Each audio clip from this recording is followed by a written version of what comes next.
ថ្ងៃនេះខ្ញុំមកហែកគេហ្គាសទឹកដោយសារតែបងប្អូនយើងមួយចំនួនសួរច្រើនមែនតើថាតើហ្គាសទឹកនឹងអាចដាក់ជាមួយទូកបានអត់ដាក់ជាមួយកណូតបានអត់ដាក់ជាមួយម៉ាស៊ីនបាឡាបានអត់ឥឡូវនេះគឺខ្ញុំមកជួបបងពជាអ្នកនេសាទនៅក្នុងខេត្តកំពតតែម្ដងគាត់កំពុងតែប្រើហ្គាសទឹកបងប្អូនបានដឹងស្រាប់ហើយថាហ្គាសទឹកគឺប្រើជាមួយនឹងឡានធំប្រភេទ3តោនកន្លះ5តោនប្រភេទកុងតឺន័រប្រភេទឡានគ្រួសារប្រភេទ VIP គឺប្រើបានទាំងអស់តែម្ដងឥឡូវនេះកុំឲ្យខាតពេលវេលាយូរ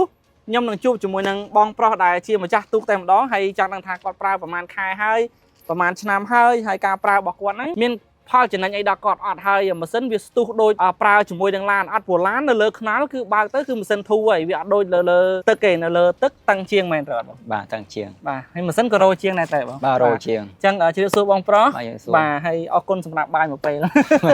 អូខេអញ្ចឹងចង់សួរបងហ្មង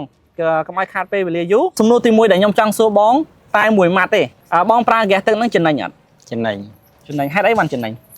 ញសំថៃព្រេងណាមួយវាត្រជាក់ម៉ាស៊ីនហងវាកាត់បន្ថយផ្សែងណាមួយត្រជាក់ម៉ាស៊ីនហងចំណុចណាដែលបងពេញចិត្តខ្លាំងជាងគេជាមួយហ្គាសទឹកត្រជាក់ម៉ាស៊ីនហ្មងបងត្រជាក់ម៉ាស៊ីនបាទកាលអញ្ចឹងមុននឹងបងអត់តដាក់មិនដែរបងវាក្តៅហើយវាផ្សែងតាមអាហើយវាហ្នឹងណាពេលយើងអាចដាក់ទៅឲ្យវាបាត់ផ្សែងខ្លះអញ្ចឹងវាចំណេញពេលអាត្រជាក់ហងវាបាត់ផ្សែងហងសំចៃជាងមុនមែនអត់ហើយសំចៃរបៀបណាវាសំចៃអាចពី10ទៅ15%ដែរបង10ទៅ15%ជាទូទៅបង1ម៉ោងទៅដូចជា2ម៉ោងគោលដៅដែលបងទៅបាទ2ម៉ោងដល់កន្លែងមិនដល់កន្លែងនេសាទអញ្ចឹងបើសិនជាយើងសាច់ជិះរហូត